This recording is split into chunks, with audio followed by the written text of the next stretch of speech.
You ever get that feeling where you really want to level up, improve somehow, but the idea of making some huge, massive change just feels, well, overwhelming. Yeah, totally. Like staring up at a mountain you have to climb.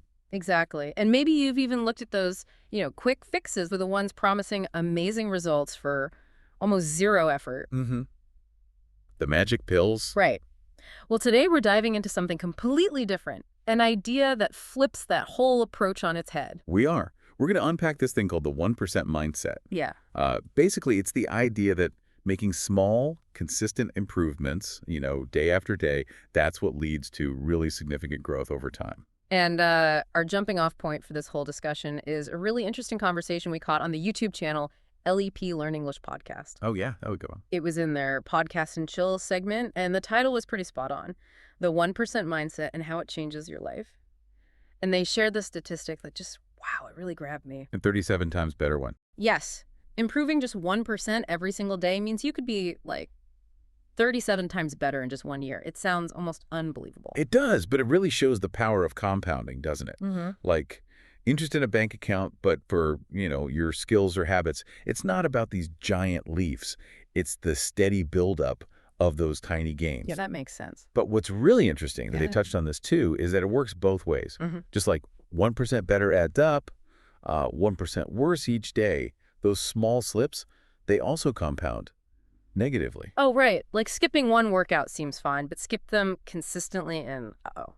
Exactly. So that tiny decision matters more than you think over the long run. Okay, so our goal today, our mission for this deep dive, is to really get into how these little daily tweaks can, well, snowball into something genuinely life-changing. We want to help you figure out how you listening, no matter where you're starting from, can actually use this 1% idea. Yeah, how to apply it and start seeing those results that come from just, taking that first small step. Okay, so let's really unpack this. What does the 1% mindset actually mean in practice?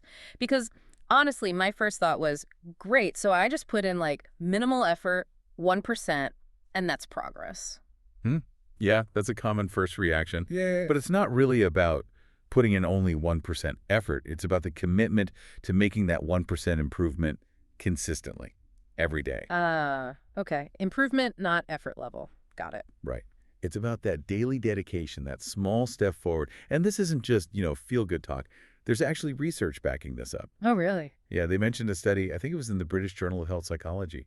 It showed people who focused on really small, manageable changes were way more successful at building lasting habits than those who tried, giant overhauls. Okay, that makes sense. Those tiny wins build confidence, maybe? Momentum? Exactly. Self-efficacy and momentum.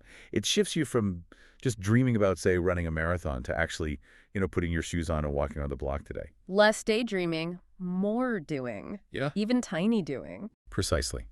It's about concrete, actionable steps right now. And this leads to a really key point they made in the podcast. Yeah. The difference between people who actually achieve stuff and those who just kind of wish they could. Right.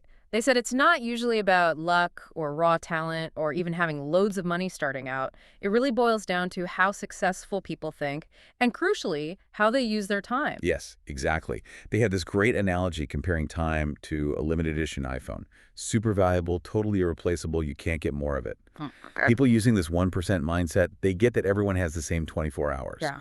But they are incredibly deliberate, purposeful about how they spend it. They actively choose what moves them forward and learn to say no to. Well, the time wasters. Like maybe my deep dives into competitive dog grooming videos aren't helping my writing career. Probably not. It's about choosing discipline when distraction calls. And success, in this view, isn't about those occasional heroic efforts. It's the sum of small, consistent, intentional choices, day in, day out. Okay, so consistency is king here. But what about perfection? I know I get stuck on that sometimes. If I can't do it perfectly right away, I think, why bother? That is such a common trap.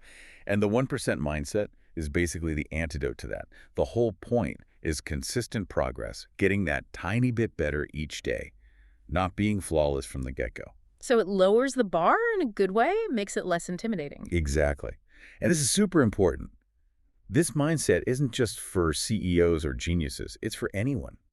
Anyone willing to commit to show up consistently and stay focused on their goal, however small those first steps feel. That's genuinely encouraging. But okay, let's be real. Life throws curveballs. Motivation just vanishes sometimes, right? I wake up, and the idea of being productive feels like lifting a bus. What does the 1% mindset say about those days? Ah, yes. The motivation myth. This is a huge differentiator. The people who consistently improve the quote-unquote 1%, they don't rely on feeling motivated. They rely on discipline. Discipline, okay. So they push through even when they absolutely don't feel like it. Pretty much. They do the thing anyway.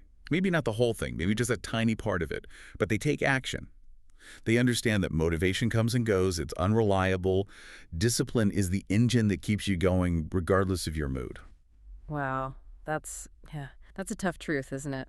Relying on motivation is setting yourself up to fail eventually. It really is. It's like waiting for perfect weather to leave the house. You might never go anywhere. The 1% know that real progress comes from showing up, even on the boring days, the hard days, the mad days.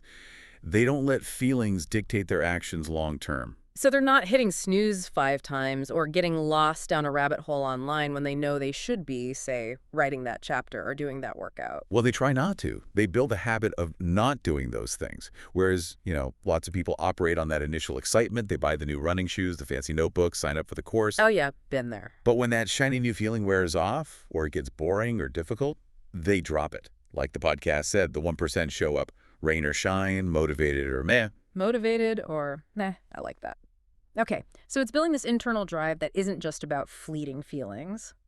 And speaking of external stuff, the podcast also mentioned praise and recognition.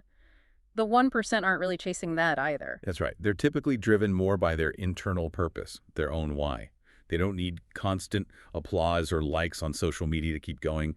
The drive comes from within. That feels so countercultural right now, doesn't it? Everything seems geared towards public validation. It really does. But true, deep growth.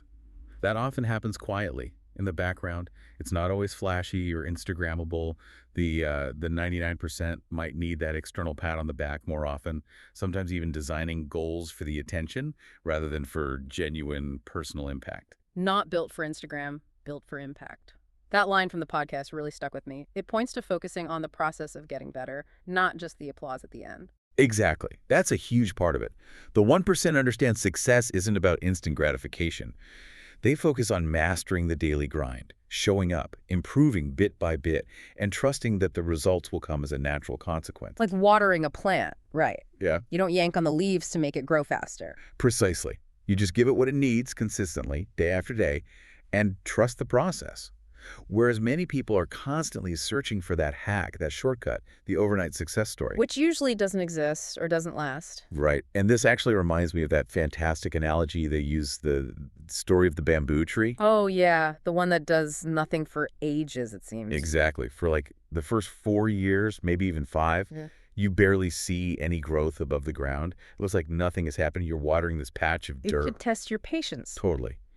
But what's happening unseen underground is it's building this incredibly complex, extensive root system, really deep, really strong. And then in that 5th year, boom, it suddenly shoots up like 80 feet or more in just a few weeks.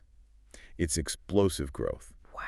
So all that invisible work, the root building, was absolutely critical for the visible success later on. Absolutely critical. Yeah. It's such a great metaphor for how success often works, isn't it?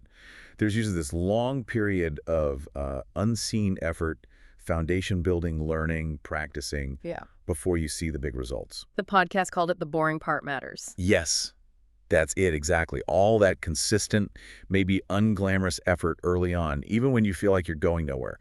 That's what makes the eventual breakthrough possible. That's so important to remember. Because it's easy to get discouraged in that phase, right? When you're putting in the work but not seeing the rewards yet, you start thinking, is this even working? For sure. Yeah. But that bamboo story is a reminder. When you're in that root building season, don't panic if things aren't happening fast. That quiet consistency, the showing up it is working. It's building the foundation. Okay, this is all incredibly helpful conceptually, but let's get practical. How do we actually take this 1% idea and, do it in our messy, real lives? The podcast did offer some concrete steps, didn't it? Yes, absolutely. They broke it down into several actionable steps. The first, and probably the most fundamental, is focusing on building small habits. Back to the tiny actions. Exactly. As we said, those seemingly tiny daily things done consistently, they add up massively. They brought up that 37 times better statistic again and credited James Clear's book, Atomic Habits, for really popularizing that calculation. Great book, by the way. It really is. And they use a super simple example, like just making your bed every morning. Right. Sounds trivial, maybe, but it's a tiny win first thing. It trains your brain to complete a task, gives you a little sense of order and accomplishment, and builds that discipline muscle. Starts the day with intention. Precisely.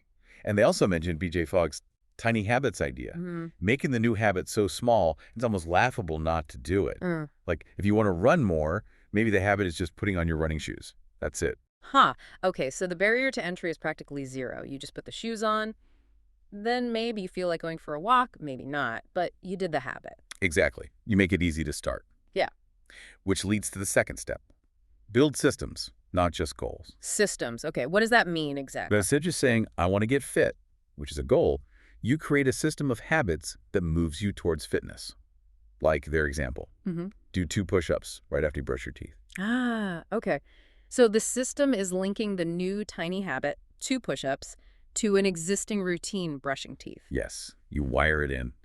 The initial push-ups don't matter as much as establishing the routine of doing something. And they stressed consistency over perfection again. And crucially, if you miss a day, just start again tomorrow, or even later the same day. Right, the don't wait for Monday idea. Don't let one slip up derail everything. Exactly. Get right back on track. And to help with that consistency, they mentioned the Seinfeld trick, getting a big calendar, marking an X for every day you do the habit. Yeah, and your only goal becomes don't break the chain of X's. That visual progress can be really motivating. Super motivating. Makes it tangible. Okay, step 3 is about protecting your time and cutting out distractions, which, let's face it, is a battle in today's world. Tell me about it. My phone feels like a constant interruption machine sometimes. Right, so people with the 1% mindset, they really value their attention. They learn to guard it. That means saying no to things that don't align with their goals and actively getting rid of distractions. So practically, what do they suggest? Things like, being mindful of social media black holes, maybe deleting apps temporarily, setting up a clean, focused workspace, turning off phone notifications, basically creating an environment where focus is easier. Designing your space and schedule to support your goals instead of constantly fighting temptation. Makes sense. Okay, step 4 felt really foundational. Define your purpose, your big why. Oh, absolutely critical. Because even the best habits can fall apart if you don't have a strong enough reason why you're doing them. The 1% tend to have a really clear, specific vision of what they're working towards and why it matters deeply to them. Not just vague stuff like get rich or be better. Exactly. Yeah. Those are too fuzzy. They talked about making it concrete, measurable, personal, like save X amount by Y date to start my own business because I want creative freedom. Or train consistently to run this specific 10K race to prove to myself I can overcome challenges. So it's personal and specific, and they used that metaphor, didn't they? Vision is like a helmet. Yeah. When life throws challenges at you, which it will, that clear vision protects you, keeps you focused on why you started. That's powerful. If your why isn't strong, it's so easy to quit when things get hard. Okay, step 5 was about fear. Embracing it and acting anyway. That's a tough one for a lot of people, myself included. It is tough. Yeah. But the key insight is that the 1% don't necessarily feel less fear. They just don't let it stop them. They act despite the fear. Courage, they said, isn't the absence of fear. It's acting even when you're afraid. And they had that reassuring line, shaky courage still counts. Yes, I love that. Even if you're nervous, uncertain, trembling a bit, taking that step forward still counts. It's still progress. Yeah, I really like that. Takes the pressure off needing to feel totally brave first. Okay, and the final step, number 6, was about adjusting the method, not the mission, when things aren't working. Right. So if you're putting in the effort but not seeing results, the 1% mindset isn't to just give up on the goal. It's to say, okay, how I'm doing this isn't working. Let me try a different approach. Yeah. They tweak the strategy, experiment, learn, adapt. They don't just throw their hands up and say, well, guess I'm not cut out for this. Exactly. They realize breakthroughs often happen right after the point where most people get discouraged and quit. And the underlying message through all these steps is that getting into that 1% isn't necessarily about innate talent. It's a decision. It's about consistent effort, learning, and adapting. So pulling it all together then, the big picture here is that real lasting success. It's usually not about those flashy overnight transformations we see sometimes. It's more the quiet result of choosing discipline, showing up consistently, and focusing on getting just a little bit better day after day after day. Precisely. It's about understanding and really harnessing the power of those small choices. They compound, just like we said, over time, leading to results that can genuinely surprise you. So for you listening right now, maybe think about this.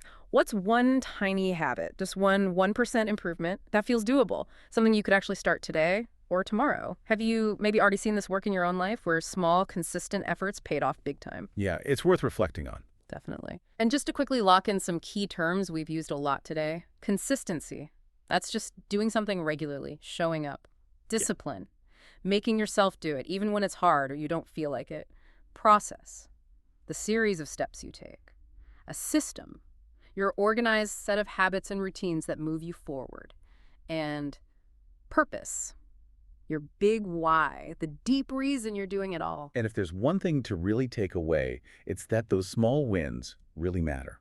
That 1% you do today. It might feel tiny, but it's infinitely better than 0%. So don't wait for perfect conditions or a lightning bolt of motivation. Just start. Take that first tiny step. Yeah. And remember, progress isn't always a straight line, right? You'll probably stumble. Everyone does. Oh, absolutely. The key is just to notice it, maybe learn from it, and then get right back on track. Keep starting again. And hey, that original podcast we mentioned, they apparently offered a free PDF resource to help track goals and actually implement this 1% stuff. Might be worth looking for if you want a practical tool to kickstart your journey. If you find it and use it, let us know how it goes. Yeah, it could be useful. Well, thanks so much for diving deep into this with us today. It's been really insightful. Until next time, take care, everyone. See you next time.